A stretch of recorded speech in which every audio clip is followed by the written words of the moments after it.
Hola a todos, muy buenos días. Mi nombre es Sergio López, soy parte de la Dirección de Educación para el Desarrollo del Tecnológico de Monterrey. Quiero agradecer de antemano a la doctora Adriana Loche por estar con nosotros en este webinar. Nuestra sesión forma parte, Adriana, voy a poner más un momentito la presentación. Forma parte de este primer ciclo de webinars 2015, Prevención Social de la Violencia. En particular, esta sesión la hemos llamado Fortalecimiento de Capacidades para la Prevención Social de la Violencia, a cargo de la doctora Adriana Loche, que es coordinadora de capacitación del PCC, que es el Programa para la Convivencia Ciudadana. Este programa está impulsado principalmente por Tetra Tech, USAID, o USAID y unos otros socios como la Secretaría de Gobernación a través del Movimiento México nos mueve la paz y el Tecnológico de Monterrey como socio de esta sesión, ¿no? Nuestra ponente de hoy, la doctora Adriana Loche, es científica social y doctora en Sociología por la Universidad de Sao Paulo, Brasil, y es especialista en temas de prevención en la violencia y en la delincuencia. Actualmente es coordinadora de capacitación, como les mencionaba, en el Programa para la Convivencia Ciudadana de la Agencia de los Estados Unidos para el Desarrollo Internacional, PCC-USAID.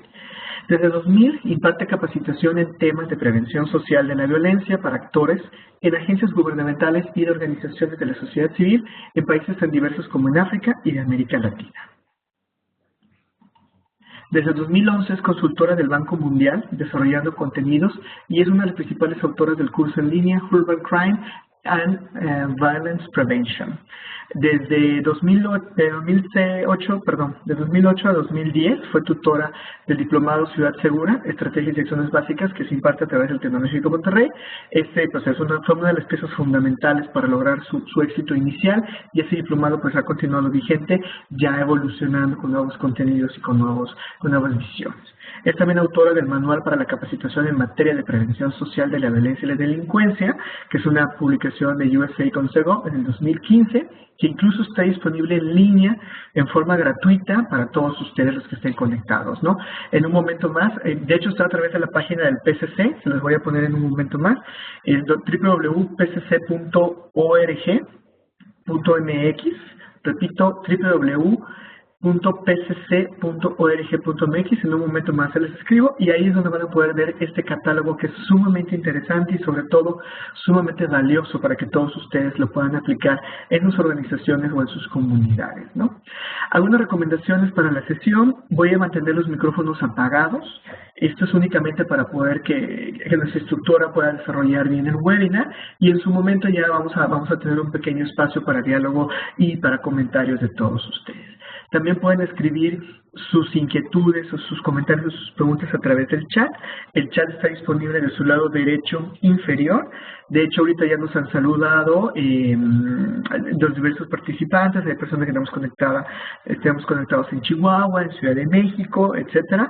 Tenemos un muy buen quórum en esta sesión. Y también nos pueden hacer comentarios más extensos en educacionparaeldesarrollo@itesum.mx. Aquí la idea es que ustedes también puedan formar parte de esta gran comunidad que estamos creando a través de la prevención social de la violencia, porque pues es un tema que realmente nos interesa a todos, ¿no? Bueno, pues sin mayor preámbulo, les dejo en este tema llamado Fortalecimiento de Capacidades para la Prevención Social de la Violencia. Cierro mi micrófono y mi cámara, pero yo sigo aquí atendiéndolos. Adriana, te dejo la sesión. Muchísimas gracias por estar con nosotros. Gracias, Sergio. Muchas gracias por la bienvenida. Buenos días a todos y todas.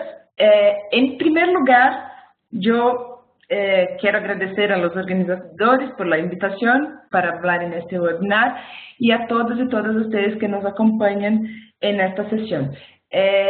Algunos ya sé que me conocen, ya estuvieron conmigo en alguna capacitación, y les confieso que me siento un poco nerviosa de hablar para una cámara sin verlos, pero seguramente todo saldrá bien.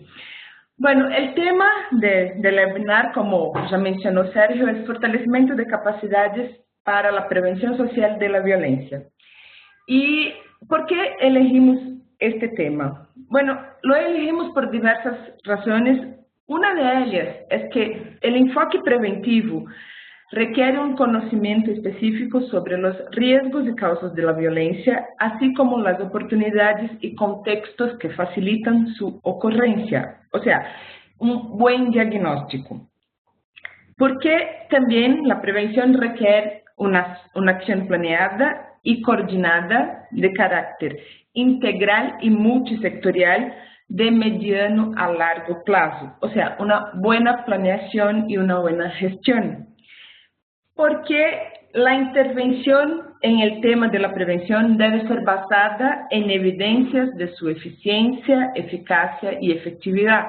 O sea, no se trata de hacer una prueba de aciertos y errores, pero sino ya contar con la experiencia previa de otros lugares, de otras localidades, adaptar a nuestras localidades, por supuesto, y esto se dice respecto a la evaluación, o sea, trabajar con pruebas, con intervenciones basadas en evidencias de que funcionan, hace parte de la evaluación. Entonces aquí, de cara, ya observamos las 3 etapas centrales de la estrategia de prevención, que es el diagnóstico, la planeación y gestión y la evaluación.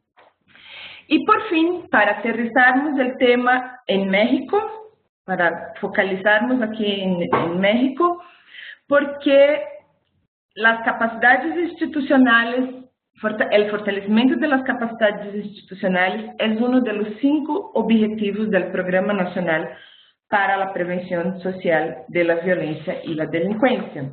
Entonces, son por lo menos 4 importantes razones de la importancia del fortalecimiento de capacidades para la prevención social. Yo les voy, solo para informar, que voy a quitar la cámara por razón de la internet, que aquí en nuestra oficina no está muy buena, entonces para que no nos cargue mucho. Y antes del fin yo regreso un poquito más. Bueno, siguiendo entonces, antes de ingresar en el tema de la prevención propiamente dicho, del tema de la sesión del webinar, tenemos que comprender lo que significa la prevención social de la violencia y de la delincuencia.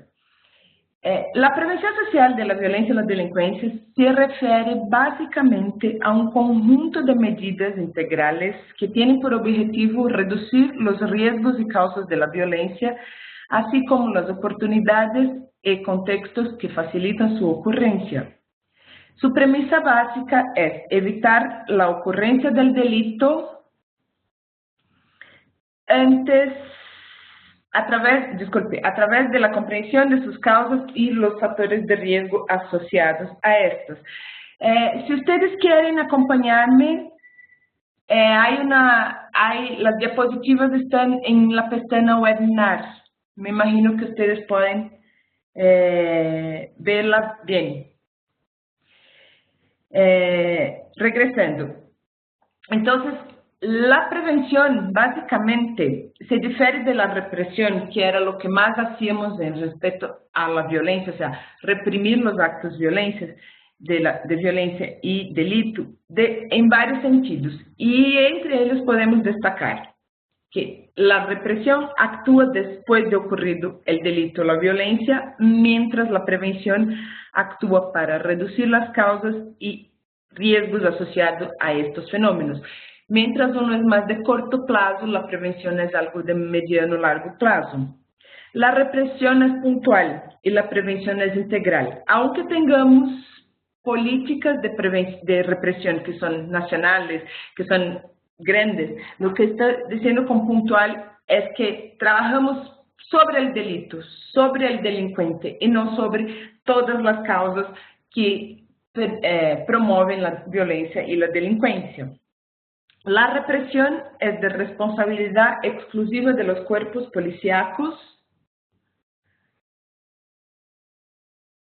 y del sistema de justicia criminal. Ya la prevención es una responsabilidad de todos. Y ojo aquí, cuando hablamos de responsabilidad de todos, no significa que los ciudadanos van a hacer lo que hace la policía. Esto no es prevención, esto es una forma de reacción también. Lo que significa una responsabilidad de todos es que todos los sectores deben estar involucrados. Y además de los sectores, los gobiernos y la sociedad civil. O sea, significa que todos tenemos una cota de responsabilidad, pero respetando, obviamente, las leyes, o sea, los derechos humanos. Y por fin, la represión busca el fortalecimiento de las agencias de Estado, ya la prevención busca el fortalecimiento individual, familiar y comunitario que permiten la convivencia pacífica, la vigencia de los derechos humanos, la mejoría de las condiciones de seguridad y una mejoría de la calidad de vida de las personas. Entonces aquí tenemos un poco la diferencia entre uno y otro, entre la prevención y la represión. Y bueno, en el enfoque preventivo, podemos destacar básicamente dos modelos que en este momento son centrales en la agenda política de los países de la región latinoamericana y están igualmente presentes en la política preventiva de México. El modelo de seguridad ciudadana y el modelo ecológico de factores de riesgo y protección, que viene del área de la salud pública. ¿Qué es el modelo de seguridad ciudadana? El concepto de seguridad ciudadana, de hecho, surge por la primera vez en un informe sobre el desarrollo humano de 1994, que fue elaborado por el Programa de las Naciones Unidas para el Desarrollo, PNUD. Yo hablo PNUD, pero esto de las siglas me atrapallan un poco, me causan trampa. De acuerdo con este informe, la política de seguridad ciudadana es el conjunto de intervenciones realizadas por distintos actores estatales y sociales, gobierno, sector privado, sociedad civil, a fin de abordar y resolver los riesgos y conflictos reales o previstos, violentos y o delictivos, que son prejudiciales para los derechos y libertades de las personas, a través de la prevención, control y o la represión de los mismos. Aquí una pequeña diferencia de la seguridad ciudadana y la seguridad pública es que la seguridad pública enfoca en el control y represión, pero la seguridad ciudadana abarca la prevención. Entonces, dentro de los elementos de la política de seguridad ciudadana, tenemos la focalización en las necesidades ciudadanas. ¿Qué significa esto? Que está centrada en las personas y sus comunidades, identifica las necesidades locales y específicas y permite el desarrollo de soluciones más adecuadas que integren las realidades, las capacidades y los mecanismos de recuperación local. Identifica los vacíos en el marco de seguridad y opera en ellos. Un otro elemento de esta política es que ella amplía el marco de gestión de la seguridad y la convivencia, o sea, desarrolla un análisis integral y conjunto que incorpora las áreas de seguridad, desarrollo, derechos humanos, salud, etc. No es más una exclusividad de las agencias policíacas y del sistema de justicia criminal. Y la participación de nuevos actores en la producción de seguridad. Fomenta la participación social en la identificación de necesidades y la búsqueda de soluciones y el empoderamiento de los ciudadanos en la definición de ejecución y acciones para garantizar el disfrute de estos derechos. Y aquí centra una de las importancias de fortalecer capacidades, porque si vamos a tener nuevos agentes participando, tenemos que dar a ellos instrumentos, herramientas para que sepan la mejor forma de participar. No se trata aquí simplemente de sustituir el papel de las agencias policíacas, sustituir el papel del Estado, sino que actuar junto con el Estado ofreciendo sus capacidades, lo que es mejor para ellos. Dentro del modelo de seguridad ciudadana tenemos algunos componentes centrales de esta política, que son básicamente las estrategias preventivas, o sea, son las intervenciones efectivas y eficaces, focalizadas en las necesidades locales. Convivencia es la armonización de los intereses individuales y colectivos y la posibilidad de gestionar los conflictos de manera constructiva y pacífica. restitución de la confianza, o sea, el fortalecimiento de la capacidad institucional y la mejora de la eficacia policial. O sea, en este caso, necesitamos que los agentes que estaban acostumbrados a trabajar de una determinada forma, reprimiendo la violencia, la delincuencia, cambien esta mentalidad. Y para este cambio es necesario dotarlos de herramientas, por lo tanto es necesario fortalecer sus capacidades, sus otras capacidades. No que ellas no existan, pero simplemente no estaban en evidencia en la política de seguridad pública. Entornos urbanos. Son espaços urbanos bem planificados, desenhados e mantenidos em boas condições para dissuadir a conduta violenta. E aqui a participação social é importantíssima, então também por isso devemos fortalecer as capacidades das comunidades em recuperar, se reapropriar e manter esses espaços urbanos. Coesão comunitária é um processo permanente que busca estimular a confiança interpersonal e o fortalecimento comunitário, actuando como fatores inibidores de actos delitivos. E isso está muito relacionado com a ideia de um controle social informal. Ou seja, a comunidade coesa contribui para um controle social informal e contribui para evitar o surgimento de pandilhas e organizações criminais em determinadas localidades. Ou seja, quanto mais roto é o tecido social, mais a presença de organizações criminais e pandilhas. E por último, o sea, é a redução de las tasas delictivas. Lo que é central en la política de seguridad aquí es uno de los componentes.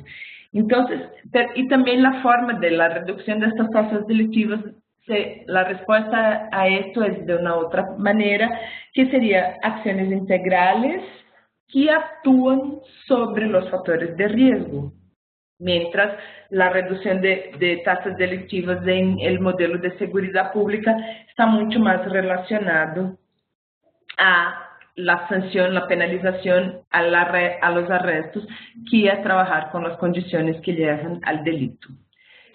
Aquí, si ustedes me siguen por las diapositivas, tenemos un cuadro que fue sacado del manual para la capacitación en materia de prevención, que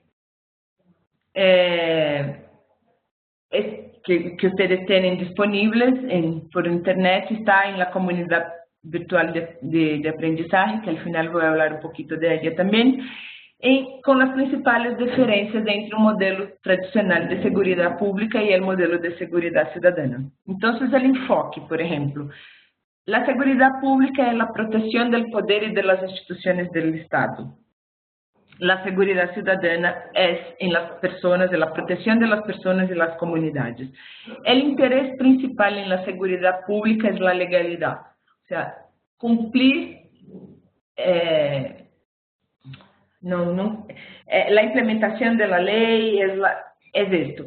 Ya la seguridad ciudadana es un equilibrio entre la legalidad y legitimidad. El concepto de violencia también cambia. Para la seguridad pública, simplemente es una amenaza a la integridad de las personas y del patrimonio. La violencia es simplemente el rompimiento del orden y esta debe ser reprimida. Ya en la seguridad ciudadana son los factores que amenazan a la ciudadanía.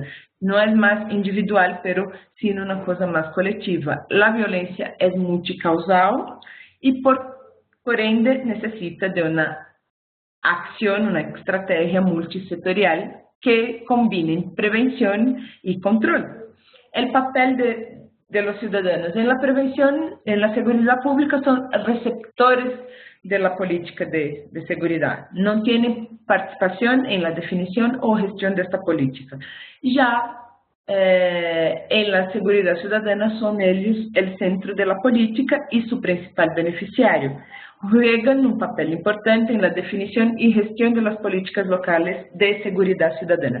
Y aquí una otra cosa muy interesante es que mientras la seguridad pública, las políticas son generales y genéricas, en la seguridad ciudadana las políticas deben ser focalizadas y específicas.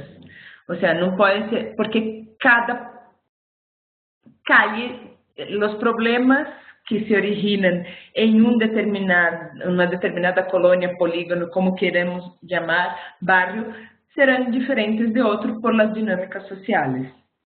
Y la focalización de la seguridad pública es que está al servicio del poder y de las instituciones, y ya la seguridad ciudadana es una prioridad a las necesidades de las personas y las comunidades. ¿Vamos bien hasta aquí? Bueno, entonces este es uno de los modelos. El segundo modelo es el modelo ecológico, que viene del área de la salud pública y se refiere básicamente a los factores de riesgo y de protección. Entonces, ¿qué es el modelo ecológico? El modelo ecológico se refiere a la relación del individuo con sus entornos, familiar, comunitario, y las relaciones entre estos entornos y el contexto más grande, o sea, el contexto social en que ellos están incluidos. En el ámbito de la prevención, como ya dije, se refieren a los factores de riesgo, el modelo ecológico se refiere a los factores de riesgo y protección. ¿Qué son los factores de riesgo? Son las características que aumentan la probabilidad de que los individuos o grupos se involucren en la violencia, sea como víctimas o victimarios. Y aquí es interesante e importante rescatar esto, porque ya no se trata más de pensar el individuo aisladamente, sino en el conjunto de características que van a aumentar la probabilidad que un individuo o un grupo de individuos se involucren con la violencia.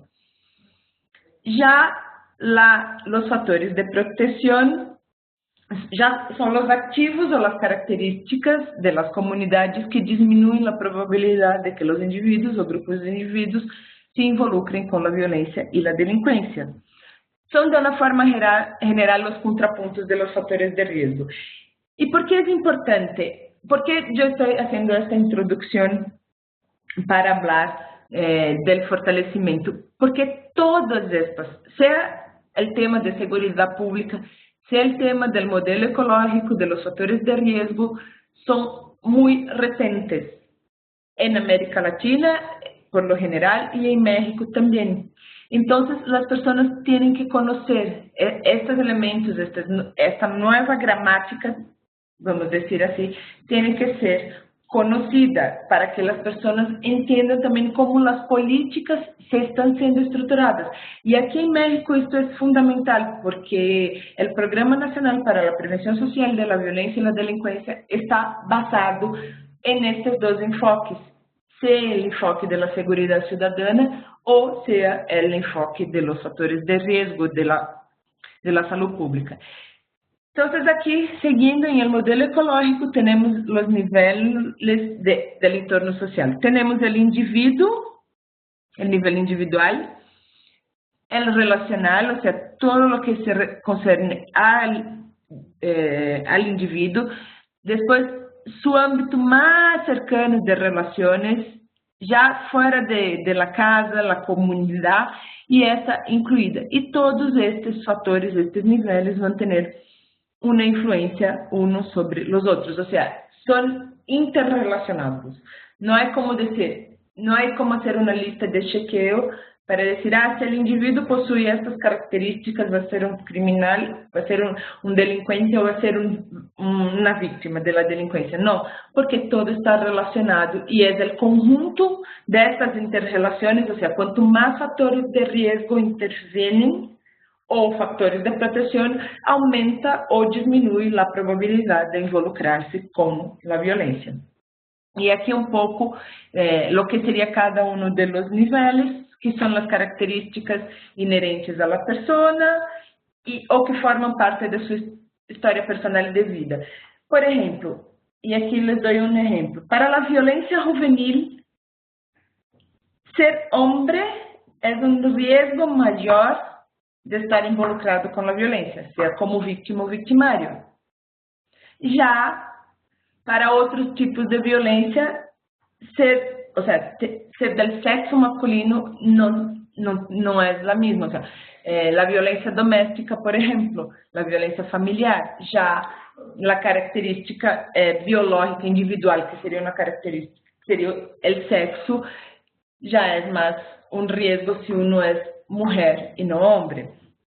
Relacional, son los factores, las características que se manifiestan en el círculo más cercano de una persona, como familias y pares, y influyen en su comportamiento y contribuyen con su gama de experiencia. O sea, si yo tengo referencias positivas en mi familia, y aquí no estoy diciendo de una familia tradicional, un papá, una mamá, o el tipo de familia no importa, pero si yo tengo como un niño o niña una referencia positiva, es más probable que en mi vida futura yo reproduzca esto. Pero si yo tengo una familia que está siempre peleando, que los papás, que las personas se pelean, que todo es resuelto, con violencia, los conflictos internos que son inherentes a cualquier familia, si resuelven a través de la violencia, la probabilidad que después yo reproduzca esto también es mayor. El nivel comunitario ya son el contexto más amplio de las relaciones en los ambientes. O sea, aquí ya estamos pensando en lo que físicamente en la comunidad se caracteriza como un factor de riesgo y protección. Entonces, comunidades abandonadas, sin áreas de deporte, sin lugares de recreación para los jóvenes, todo esto van a tener más probabilidad de que organizaciones criminales, pandillas, surjan, porque las características ambientales son más propicias para este tipo y es un factor de riesgo a la violencia. Y por fin el social, que es una cosa mucho más abstracta, o sea, son normas sociales y culturales, son las condiciones económicas, son las políticas sociales de los gobiernos, las cosas que están en una esfera más a nivel de ideas, de políticas, de patrones culturales, etc. Y también en esta parte social comprende el funcionamiento de los sistemas legales y policiales. Y todo esto sirve, esta definición de los niveles sirve tanto para pensar en los factores de riesgo como para pensar en los factores de protección. Entonces, como ven ustedes, estos dos modelos tienen una serie de elementos, de factores, que si no hablamos de fortalecer las capacidades, de enseñarnos para estos temas, es la misma cosa que decir, bueno, dar a una persona, o como dicen, como dice el dicho, alas a quien no sabe volar. O sea, no podemos involucrar a las personas en la prevención, además porque la prevención no es una acción intuitiva, ella, como ya decimos, es una acción que debe ser planeada, entonces requiere un conocimiento específico, pero si no fortalecemos estas capacidades, no nos sirve nada tenermos buenas leyes.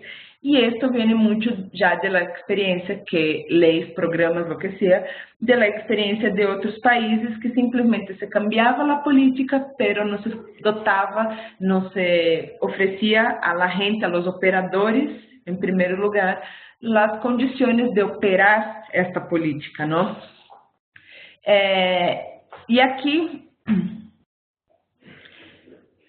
vamos un poco pasar. Entonces, ya que el enfoque preventivo empieza a surgir en la agenda pública de manera tardía y la preocupación no es más el control y la represión como el enfoque de la seguridad pública, sino el fortalecimiento de individuos y comunidades a través de acciones que puedan reducir los múltiplos factores asociados a violencia y delincuencia y que la prevención es una responsabilidad entre gobierno y sociedad, es en este sentido que se da la importancia del fortalecimiento de las capacidades para la prevención social de la violencia y la delincuencia.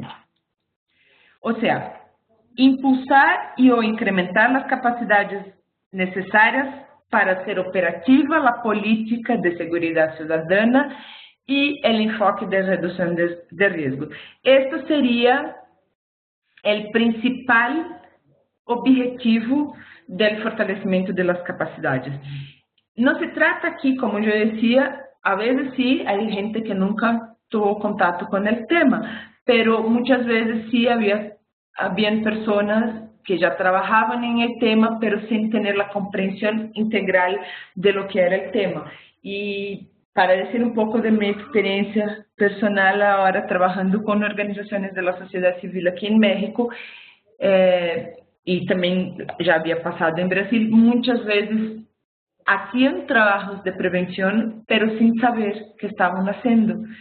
Y por no tener esta claridad, no llegaban a los resultados que serían más contundentes, no lograban llegar a los resultados de prevención porque actuaban sin conocer, sin dar nombre y apellido a las actividades que hacían.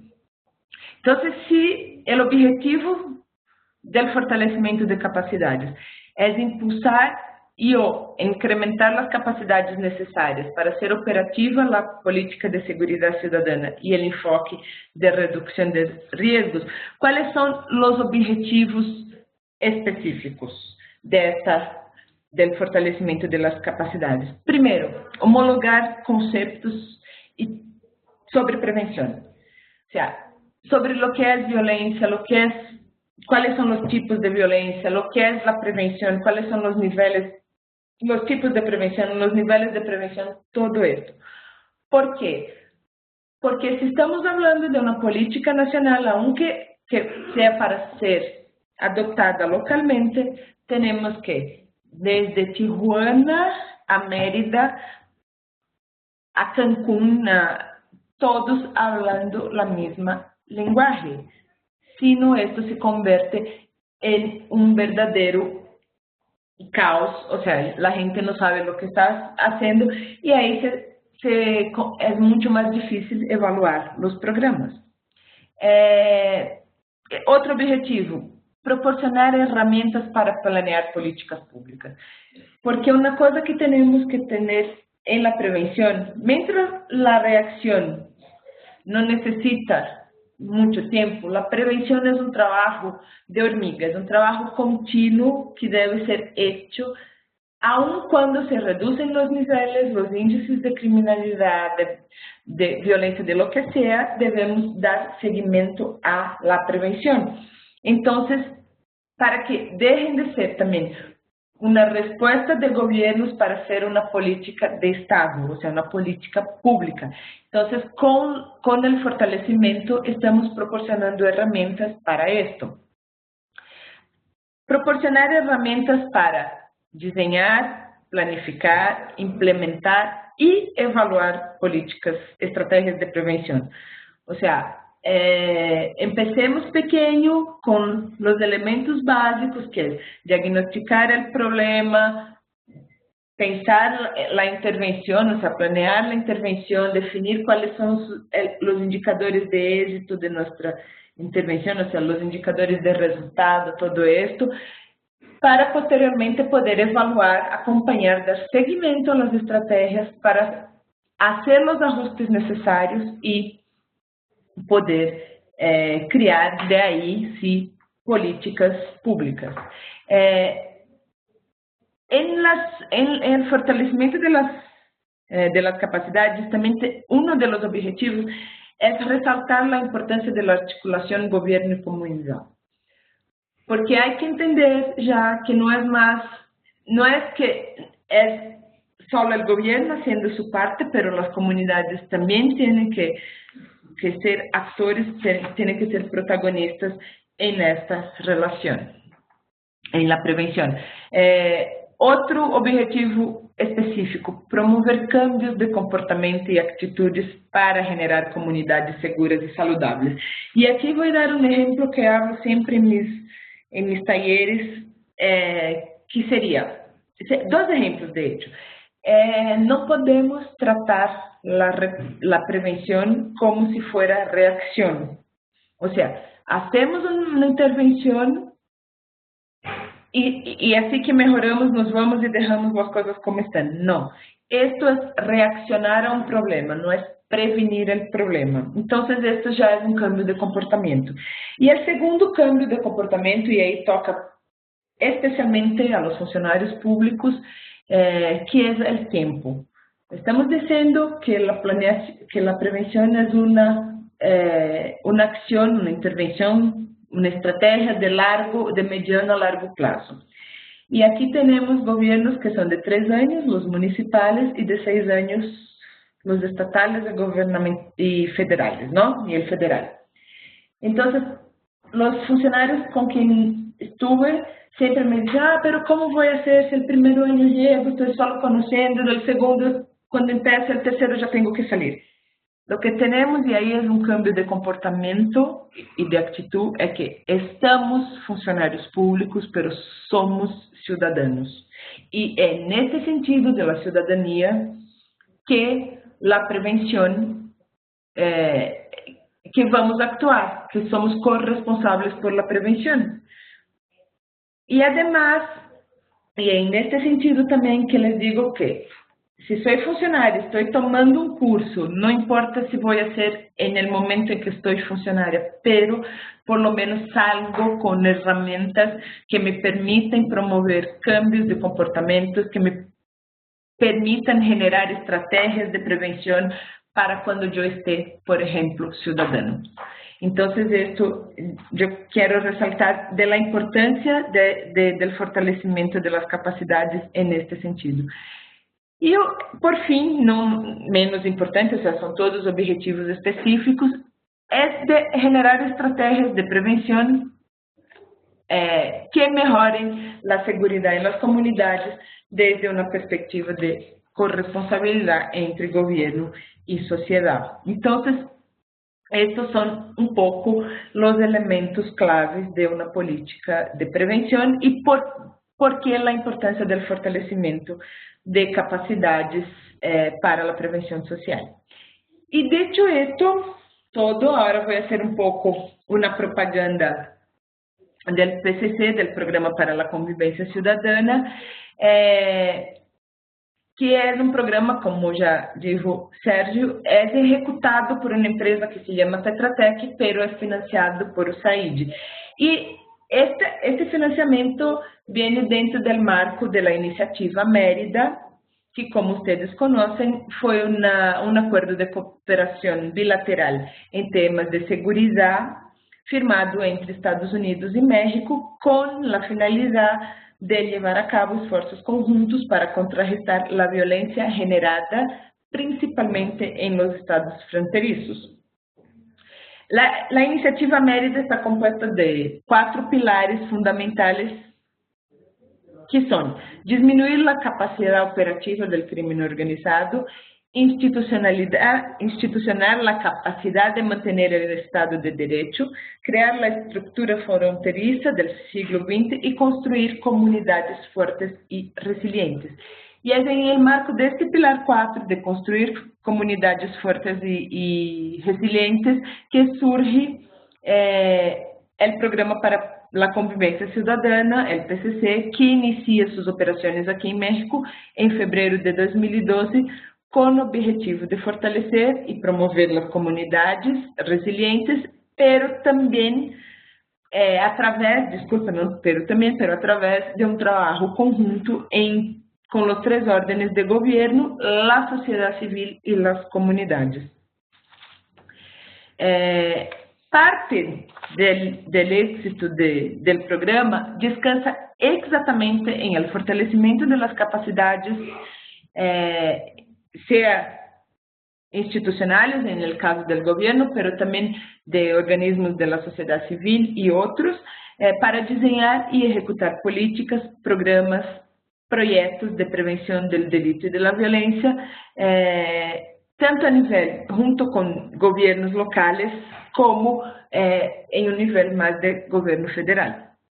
El PCC trabaja a la mano con apoyando la Subsecretaría de Prevención y Participación Ciudadana de la Secretaría de Gobernación con el diseño de un programa de capacitación presencial em matéria de prevenção da violência e da delinquência, que foi dirigido a funcionários públicos, a membros de organizações da sociedade civil, à academia e ao setor privado.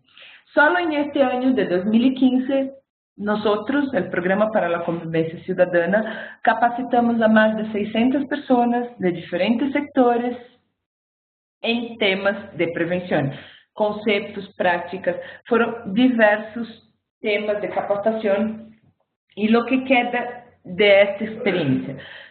Por ejemplo, ahora las organizaciones de la sociedad civil, tanto en redes nacionales como organizaciones locales que fueron capacitadas, adquirieron una comprensión más integral de lo que es la prevención. A los funcionarios públicos se ofreció muchísimas herramientas, por ejemplo, sobre las etapas de una intervención, qué son las etapas de una política pública, talleres sobre diagnóstico, talleres sobre planeación e indicadores y marco lógico, talleres sobre evaluación, talleres en general, cursos en general sobre conceptos de violencia y prevención, a la academia, al sector privado, por ejemplo, los empresarios de Sonora, los empresarios de Yucatán, los empresarios de Chihuahua a través de FICOSEC, por ejemplo, también, y a los programas que estos empresarios apoyan, también capacitamos a sus funcionarios, a las personas, para que empecemos, en primer lugar, a homologar conceptos. Y esto es una cosa muy importante. Después de estarmos hablando una misma lengua, ahí podemos tener intervenciones, podemos ir más adelante y tener intervenciones que son más enfocadas en las necesidades locales. Y por fin, pero uno de los puntos es que como somos un programa y también las políticas, mientras son políticas de gobierno y no son políticas de Estado, pueden cambiar de la noche al día, todos sabemos esto. Suele pasar aquí, en Brasil, en donde sea, de nuestra querida región latinoamericana, cómo mantener este grupo, estas personas, estas más de 600 personas que fueron capacitadas, que están trabajando en el tema, cómo mantener viva la llama, ¿no? Entonces, junto con el TEC de Monterrey, creamos la comunidad virtual de aprendizaje, que se llama Prevención para una Comunidad Sin Violencia. ¿Cuál es el objetivo de esta comunidad? Y esto sí es una otra forma de fortalecimiento de capacidades, pero es una forma que transcende, o sea, que es más sostenible que simplemente las capacitaciones. Es mantener la gente que está involucrada en el tema, que tiene interés por el tema, trabaja en temas de prevención, que estén siempre actualizados sobre lo que está pasando, que puedan tener gente con quien platicar, con quien sacar dudas de una forma permanente. Entonces, la idea es que toda esta capacitación recibida también en estos diversos talleres, y esto solo de la parte del PCC, pero el CEGOB, el propio TEC Monterrey y muchas otras organizaciones hay mucho más de que 600 personas fortalecidas en sus capacidades para la prevención.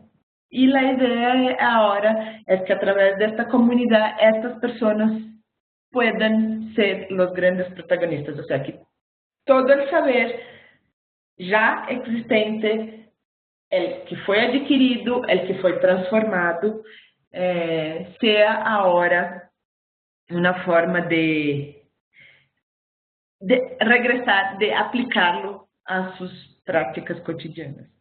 Y un poco con esto yo finalizo mi ponencia y abro para las preguntas a quien quiera y pido ahora también que Sergio me auxilie un poco en este tema y no dejando de agradecerlos a todos ustedes por la participación. Muchas gracias, Adriana. Excelente exposición que nos has hecho de este repaso de temas claves relacionados con el tema de la prevención social de la violencia. Hace unos momentos nos escribió aquí por el chat una de las personas asistentes, me voy a permitirle su aporte. Jesús Cervantes Díaz nos comenta: yo estoy de acuerdo de tener un marco conceptual único, sobre todo cuando salimos a las comunidades a convencer a las personas de sumarse a una iniciativa de prevención. Las personas a veces confunden la prevención con el combate a la delincuencia. Debemos tener muy claros los conceptos, pero a su vez no generar confusiones entre las personas con nuestros propios equívocos. ¿Qué nos puedes compartir de esto, Adriana? Sí, este es un punto, o sea, es que hay, como yo decía desde el principio, son temas muy nuevos.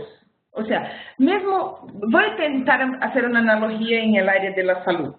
Por ejemplo, yo voy a hacer un examen de sangre y me descubro con diabetes. Con diabetes no, con una glucosa alta. Con alta de azúcar en el sangre. Voy, empiezo una dieta. Voy, hago un segundo examen, ¿no? Y ahí descubro que bajó lo que estaba alto. Y yo regreso a comer todas las cosas que comía antes. ¿Qué va a pasar? Por supuesto, yo no voy a combater la diabetes. O sea, va a pasar que la diabetes va a llegar. Yo no estoy combatiendo. ¿Por qué? Porque simplemente yo no cambio mi comportamiento, mi actitud. Entonces, lo que tenemos que intentar transmitir a la gente es que el combate a la delincuencia, el verdadero combate a la delincuencia, solo se da con un cambio de cultura, de mentalidades. O sea, no es tratar de forma represiva, reactiva. Sí, la represión sí es importante y no debemos confundir lo que es represión con reacción. La represión sí es importante, pero no es la única forma. Entonces tenemos siempre que combinar represión y prevención. Pero el verdadero combate a la violencia, al crimen organizado, a la delincuencia que sea, solo se dará con trabajo de prevención de largo plazo. No sé si contesté la pregunta. Sí, muchas gracias, Adriana. Efectivamente, te comparto otro comentario de Silvia Araceli. Me parece muy excelente la sesión. Felicidades. Estoy de acuerdo con esta sesión para nuestro fortalecimiento. Y quiero abrirte una participación de una compañera, de Alma Leticia Saucedo, que nos tiene levantada la mano. Alma, acabo de abrir tu micrófono. Si nos puedes hablar, por favor. Sí, gracias. ¿Me escuchan? Fuerte y claro. Muchas gracias. Ok, gracias. Bueno, yo quisiera hacer como tres preguntas, sí, a lo mejor muy general. Una sería así como en concreto, ¿cuáles son estas herramientas que nos permitan llevar a cabo toda esta cuestión que nos has planteado de los dos tipos de prevención? La otra es que hay una preocupación como ciudadanos en cuanto al papel de la policía. Entonces, si esto tendría que ver con este modelo del ambiente que tiene que ver con esta cuestión de lo social, o sea, en qué medida nosotros como ciudadanos o si somos parte de alguna organización realmente podemos incidir en esas actitudes que tienen, porque ellos sí van, como dices tú, casi como con choque, ¿no? O sea, reaccionan ante una situación y sin embargo tienen un peso muy importante para todos nosotros en una comunidad. Y la otra cuestión nada más es saber si están más enfocados esta cuestión de la prevención en los entornos urbanos. ¿Te refieres a entornos urbanos a las ciudades o queda fuera toda esta cuestión del área rural? Es todo, gracias. Gracias a ti. Bueno, las herramientas para estos dos modelos son diversas. Básicamente, se trata de entender, comprender y uno de para los factores de riesgo, o sea, que sirve para los dos, es un buen diagnóstico sobre factores de riesgo y factores de protección. O sea, que hay un determinado barrio, polígono, cuáles son los riesgos aquí para la violencia, cuáles son los activos para reducir esta violencia. Y a partir de este diagnóstico en todos los niveles, pensar en intervenciones que estén adaptadas a las necesidades locales. Entonces, por ejemplo, para dar un ejemplo, siempre se habla mucho en aumentar el incremento de la policía, ¿no? Aumentar el número de policías, aumentar el número de viaturas y todo esto.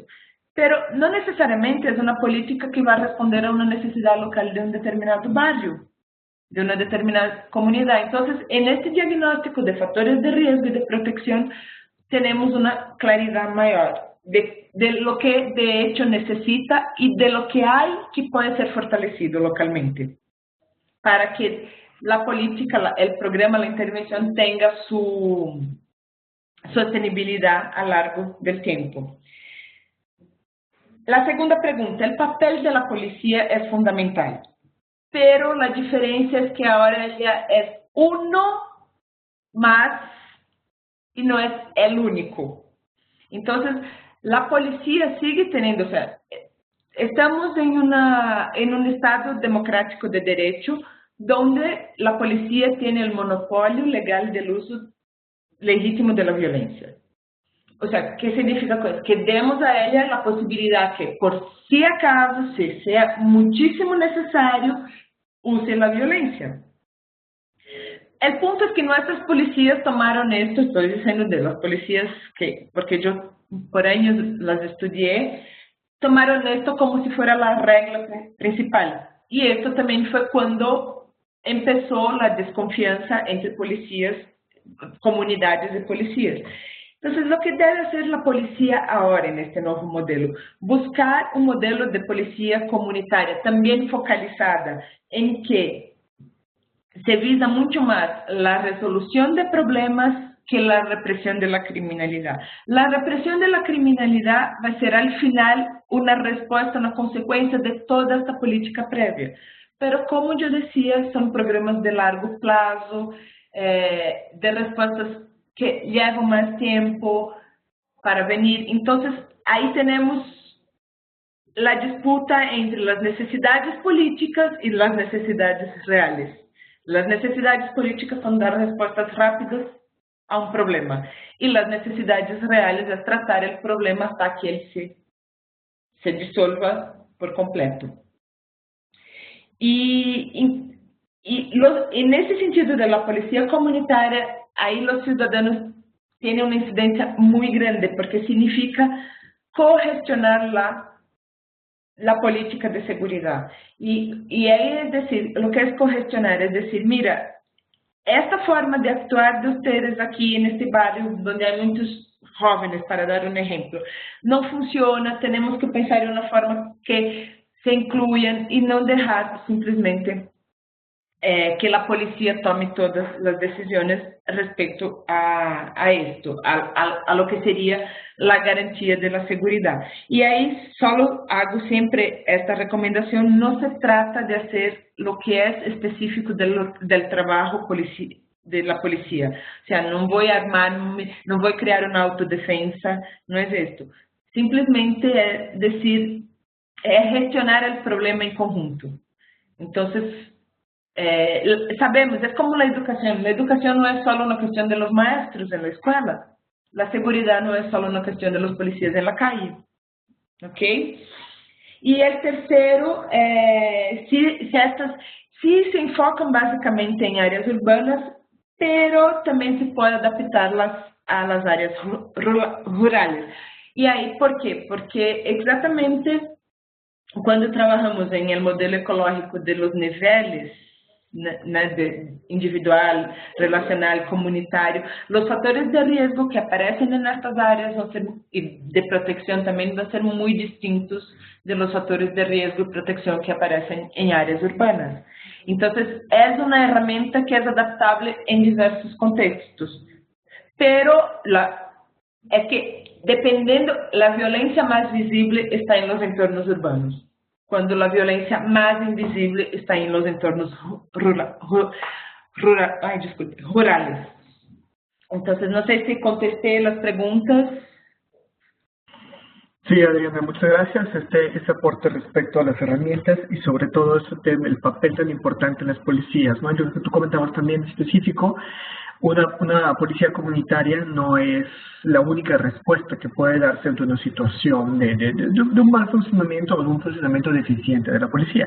Incluso, por favor, confírmanos, en este catálogo de publicaciones que se hizo con el apoyo de USAID, hay un tema hay una de las guías que se refiere precisamente a policía comunitaria, ¿no? Sí, hay una guía sobre la policía. Esto sería interesante aquí en la última página que puso la prevención de la violencia, nuestra comunidad, nuestro hijo recién nacido, ¿no? Exactamente, porque es lo que queremos es precisamente, ¿no? Este tema de prevención y de no tener que llegar a estos puntos, ¿no?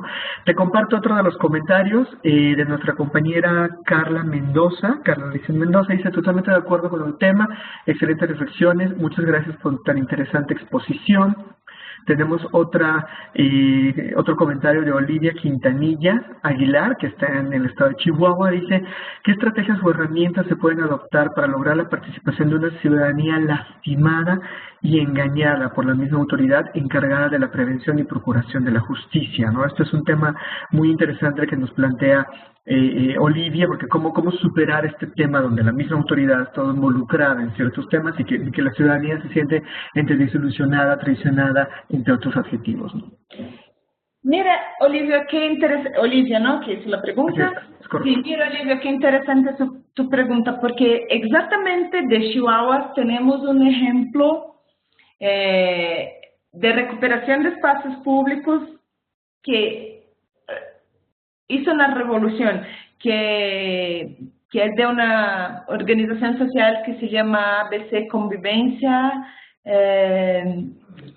Su directora es Cecilia Olivares, que fue alumna del curso. O sea, por el curso, mira cómo fortalecer las capacidades, es interesante. Y eso, ella de Chihuahua estaba preocupada con algunos espacios públicos deteriorados y tal, y decidió que iba a hacer algo.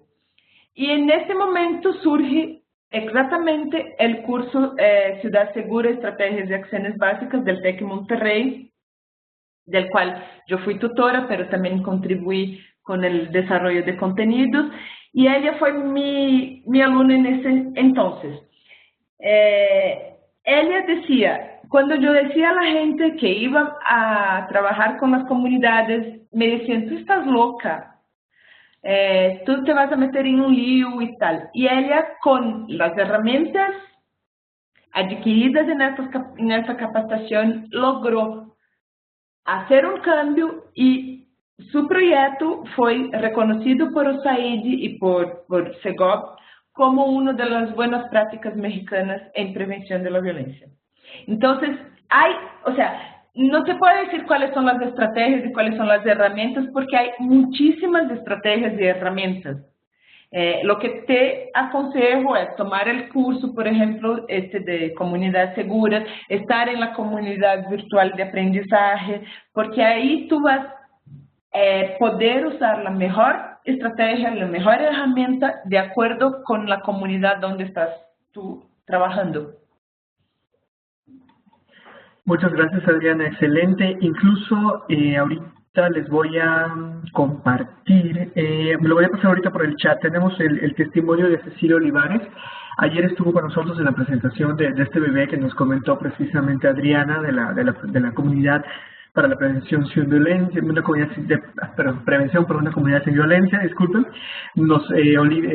Cecilia nos volvió a dar su testimonio, lo tenemos en el mismo diplomado y está disponible en web, se los vamos a hacer llegar a todos los inscritos, porque aquí es una ciudadana que efectivamente, ¿no?, tiene una inquietud, el diplomado le da una guía, le da una estructura y ahora su organización, que empezó como que la inquietud de 2, 3 vecinos, de 3 ciudadanos preocupados, ahora tiene más de 60 empleados completamente pagados, que lleva recuperados prácticamente 30 espacios a lo largo de la ciudad y le han estado preguntando, ¿no? ¿Cuándo te cambias de ciudad? ¿Cuándo expandes hacia todo el estado? ¿No? Entonces, hay muchos ejemplos que sí podemos estar usando en forma positiva. Adriana, nos llegan a través de las preguntas del chat 2 aportes, un poquito diferentes, te los voy a decir como tal y tú ya nos das el orden para contestarlos. De Jesús Cervantes nos pregunta, ¿qué opinas sobre los sueldos de las policías? Algunos ganan lo que un auxiliar administrativo, 3,000 pesos a la quincena. ¿Eso los vuelve más vulnerables o corruptibles?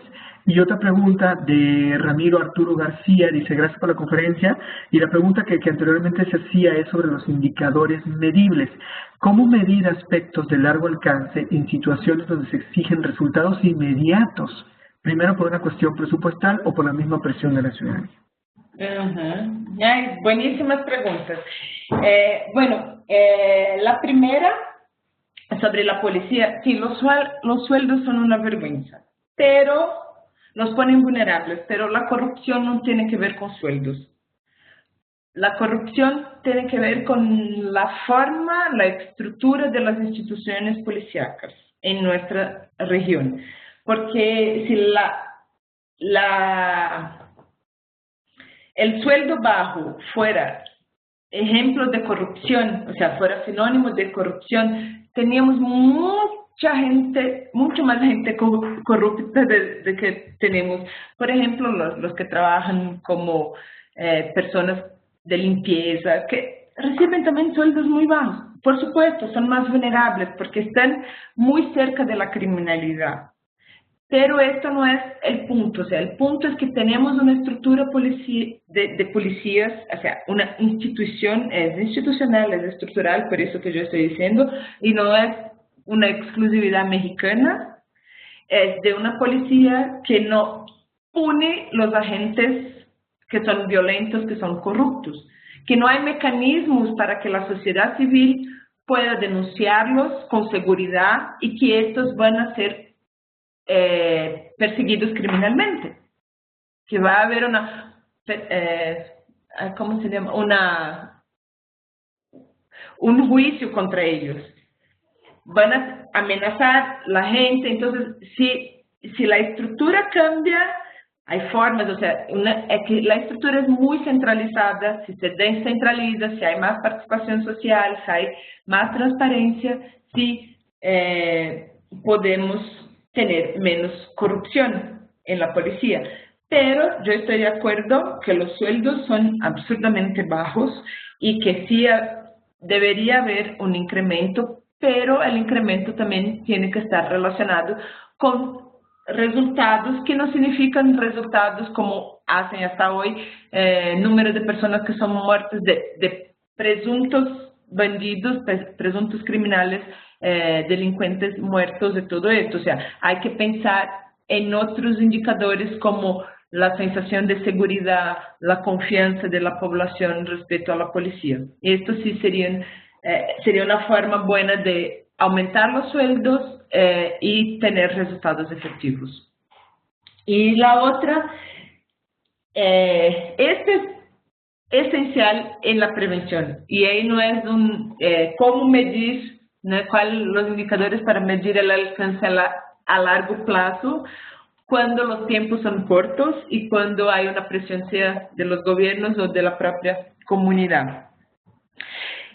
Esto está relacionado al cambio de cultura, una vez más, y difícilmente vamos a lograr un resultado de esto, o sea, pensar en una solución para esto antes que haya mismo un cambio de cultura y decir, a ver, algunas cosas sí se puede tener respuestas inmediatas, para otras no. Si pensamos en la participación de los jóvenes en programas, o sea, no podemos creer que poner un joven en un programa de capacitación laboral en 6 meses y que después de esos 6 meses no hay ninguna propuesta de trabajo para él, que no hay ningún otro convenio hecho que posibilite que este joven sea incorporado a un buen trabajo. ¿Cómo podemos decir que va a tener resultados también, ¿no? Siquiera, entonces no es solo poner el joven, o sea, el resultado y medirlo, el alcance, el resultado de los programas está relacionado también con esto, con la forma como se encadena, cómo se da sostenibilidad a las cosas. Entonces yo no puedo simplemente empezar un programa de prevención a la violencia juvenil diciendo voy a capacitar a los jóvenes si yo ya no hago una política que es integral, que es de hacer convenios con el sector privado para que estos jóvenes puedan ser incorporados a este mercado de trabajo. Entonces, también los cambios vienen también desde la planeación, no es solo del indicador final, del alcance final, pero ojalá con estos fortalecimientos, con la voluntad política, podemos un poco cambiar esta cultura de resultados inmediatos. Gracias, Adriana. Muy buena aproximación.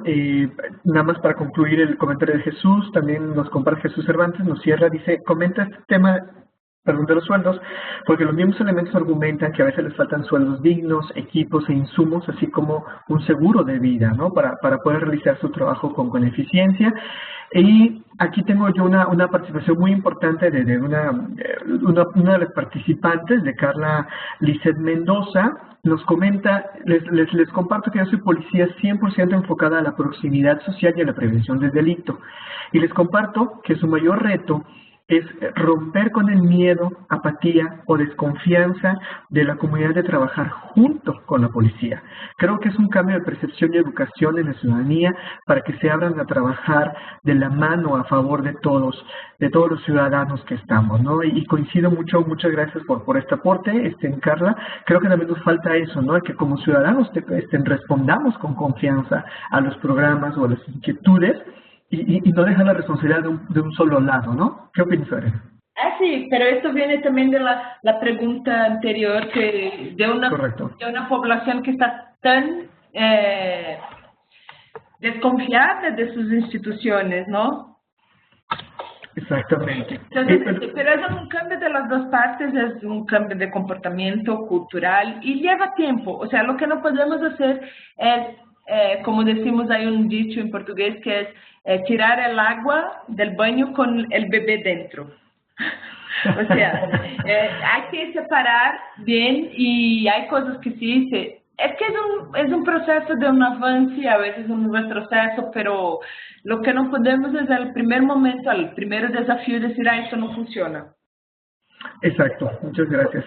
Adriana, aquí quisiera yo preguntarte, nos llegó una inquietud por correo electrónico, por uno de los medios que tenemos abiertos. Dice, nos hablaste de estos modelos, de esta especie de modelos ecológicos, ¿no? Que se van construyendo a diversos niveles y con diversos actores. ¿Nos podrías hablar de algún ejemplo, sobre todo de América Latina o de Europa, que funcione bien como un modelo positivo de relación comunitaria de prevención? Bueno, tenemos varios ejemplos. Yo tengo uno que es increíble, que me tocó a mí participar en aquel entonces en Brasil. Era de un barrio, se llama Jardim Ángela y fue considerado el barrio más violento del mundo por la Organización de las Naciones Unidas. Con esto, por supuesto, hubo un estigma increíble de los habitantes del barrio. Para que ustedes tengan una idea, en un fin de semana se llegó a 120 homicidios por 100.000 habitantes en un barrio de la ciudad de São Paulo. ¿Qué hicieron los moradores de este barrio? Empezaron una marcha al cementerio para decir que los muertos tenían nombre, tenían familia. Porque la prensa también ponían como criminales, delincuentes, etc. Cuando no necesariamente eran pobres, simplemente eran pobres. O sea, si tenía una culpa sería de haber nacido pobre, en un barrio sin ninguna estructura. Y a partir de esto empezaron una agenda de exactamente esto, de entender por qué aquel barrio, diferente de otros, era tan violento y hacer un diagnóstico de factores de riesgo y de protección.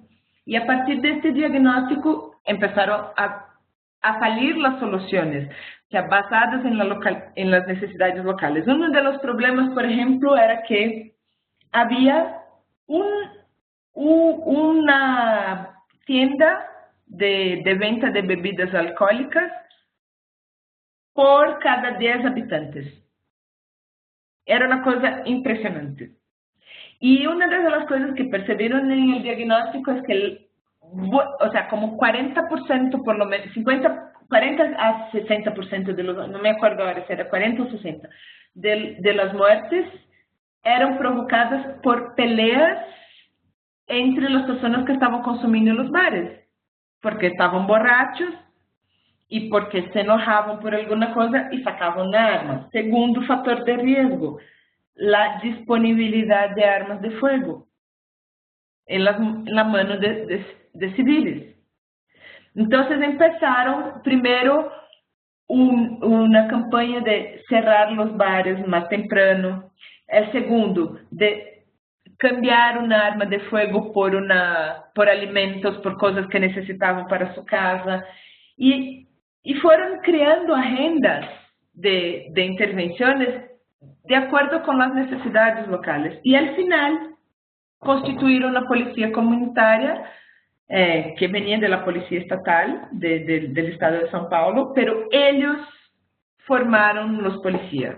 No en la parte técnica propiamente, pero ¿qué es el barrio? ¿Quién vive aquí? Porque también había mucho confronto entre policía y personas del barrio. La policía llegaba ahí básicamente matando a la gente.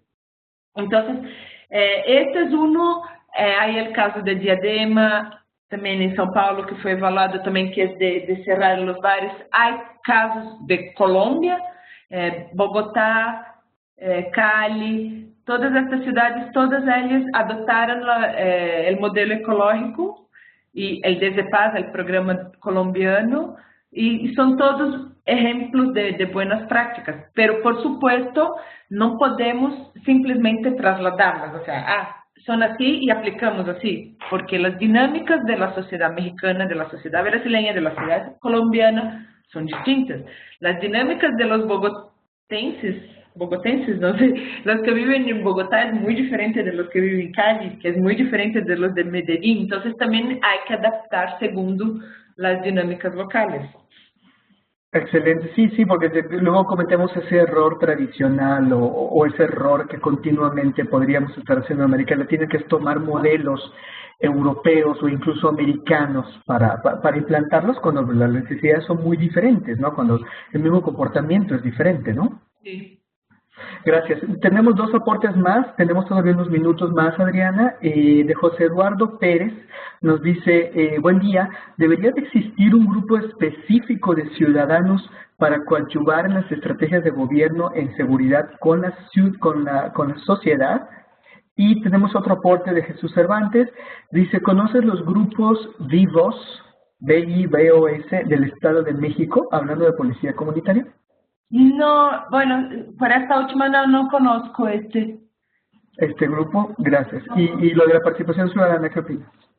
No creo que debe tener un grupo específico de ciudadanos. Creo que los ciudadanos deben empezar a participar más y intentar crear o forzar la creación de mecanismos de participación. Creo que todos los ciudadanos que tengan interés podrían participar.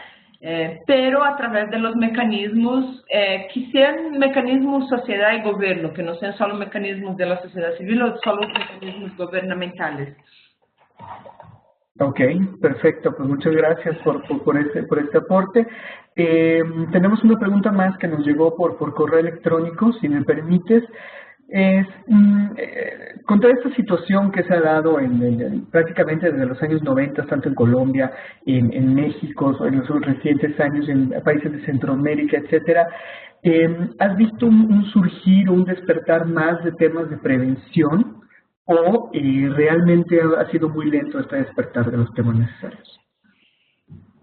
Yo creo que la respuesta fue tardía, como yo mismo puse, o sea, adoptar la prevención llega tardíamente en nuestra región, pero antes tarde que nunca, ¿no? Entonces, y sigue así, y lo que quería decir también es que sigue entre avances y retrocesos. Por ejemplo, en Brasil hubo una énfasis muy grande en la prevención en los 90 cuando la situación estaba muy mal, y se dejó. Y ahora regresa a tener un incremento en la violencia en muchos lugares, en São Paulo, en Río, en otras ciudades del país importantes, y ahí se empieza con la represión. Es por esto, es porque hay dos cosas de la prevención que nunca debemos dejar.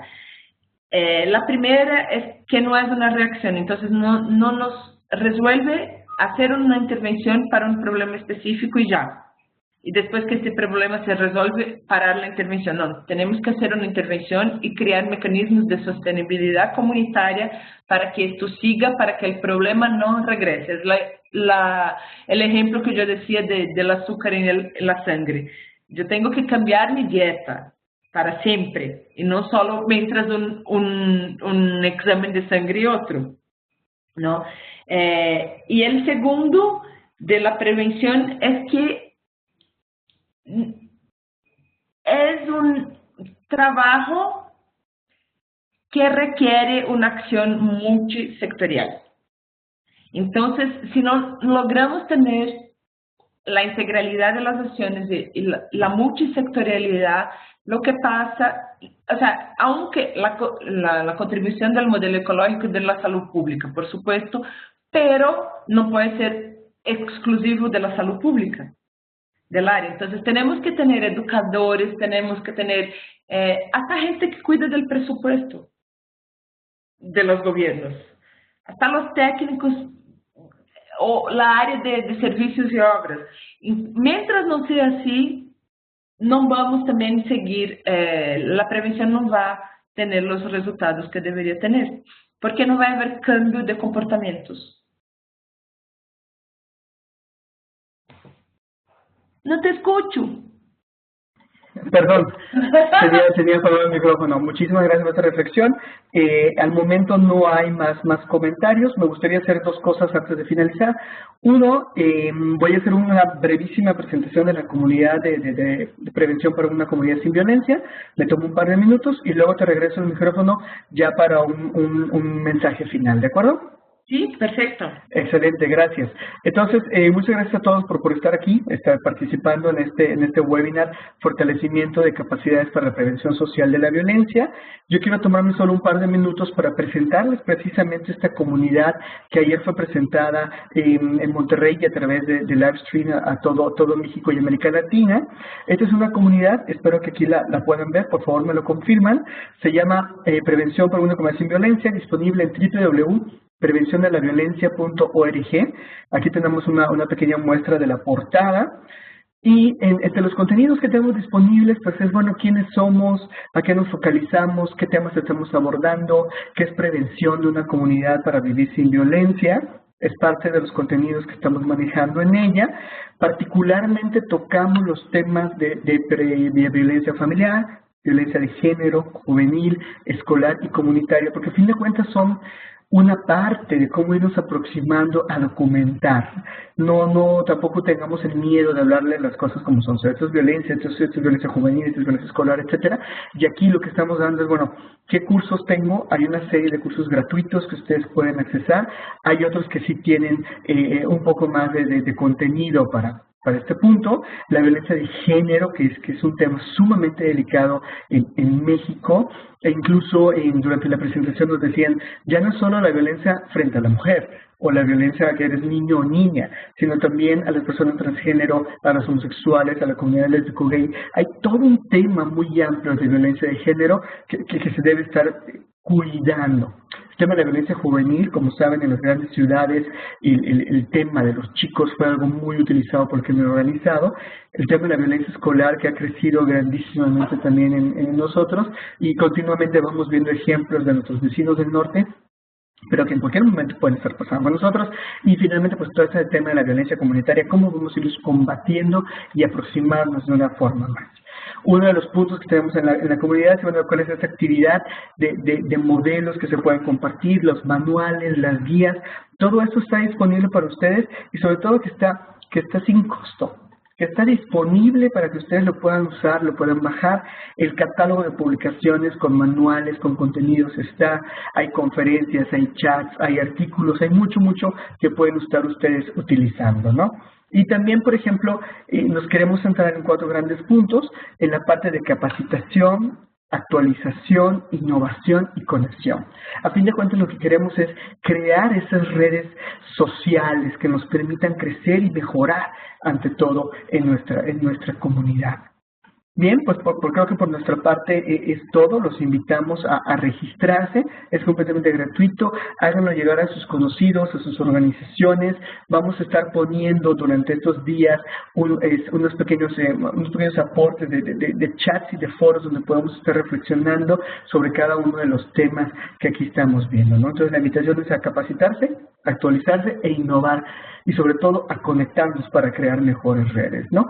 Esta es mi pequeña invitación. Adriana, te cedo el micrófono. Gracias también por prendernos la cámara. Había unos aportes, decían, ¿dónde está Adriana? La queremos ver, la queremos saludar. Y pues bueno, muchas gracias y por favor, tenemos un par de minutos más para un mensaje final. Gracias. Bueno, muchas gracias una vez más por la invitación. Yo, como dije al principio, estaba un poco aprensiva porque una cosa es estar con gente, yo hablo para 100 personas fácil, en formatos de taller, pero hacer un seminario por internet es la primera vez, entonces estaba un poquito aprensiva, pero por la participación, por la gente que participó, un número grande de preguntas, de todo esto, entonces me parece que salió todo bien, ¿no? Así como mi temor inicial no hacía sentido. Y bueno, muchas gracias. Creo que entre ustedes hay gente que ya estuvo en mis capacitaciones. Uno de ellos sí se manifestó diciendo que de mi nuevo look, y lo agradezco. Y bueno, lo que quiero decir es que yo estoy en la comunidad Prevención, voy a ser parte de ella como participante y va a ser un placer si ustedes puedan se inscribir. Porque de verdad creemos que una comunidad de aprendizaje es una forma de fortalecer capacidades, es una forma de ampliar el conocimiento del tema de la violencia y es una forma de la prevención de la violencia y es una forma que podemos tener de visibilizar no solo el problema, pero sino también la solución para el problema. Porque nos centramos mucho en la visibilización del problema, pero muy poco en la solución de este problema. Y vamos a ver por esta comunidad que sí funciona la prevención, pero hay que tener paciencia, hay que tener calma, no se puede creer que del día a la noche se va a resolver, no es un milagro.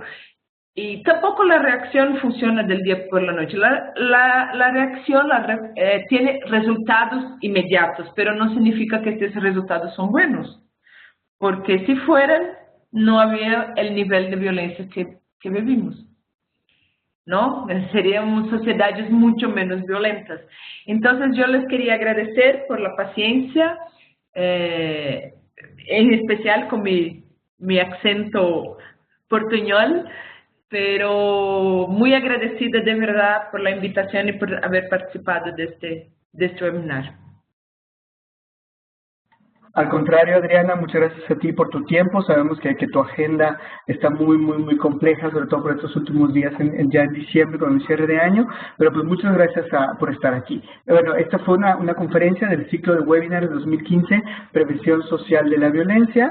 Les comparto que vamos a tener una nueva sesión a las 3 de la tarde disponible a través de www.tecvirtual.mx, canal 2. La conferencia va a ser sobre los presupuestos participativos en los municipios para el tema de la prevención. Es un ejemplo muy interesante, ¿verdad, Adriana, de este tema? Sí, súper importante porque también sin presupuesto no podemos hacer nada. Entonces, y ahí esto, una buena respuesta, cómo también como ciudadanos podemos participar en los presupuestos participativos. O sea, ayudar a definir las prioridades en el área de prevención. Perfecto, pues muchas gracias. Ya saben, es hoy mismo a las 3 de la tarde. Aquí les voy a escribir por el chat. Va a estar a través de www.tecvirtual.mx y ahí seleccionan el canal 2. También es libre. Por favor, lo pueden compartir a todas las personas para tener otra sesión más de este ciclo de webinars 2015, Prevención Social de la Violencia. Muchas gracias a todos los asistentes. Espero que les haya gustado. Adriana, también nuevamente muchísimas gracias por tu tema y esperamos que los veamos más en contacto en esta comunidad. Muchísimas gracias a todos y muy buenas tardes. Que descansen. Gracias, buenas tardes. Bye. Hasta luego.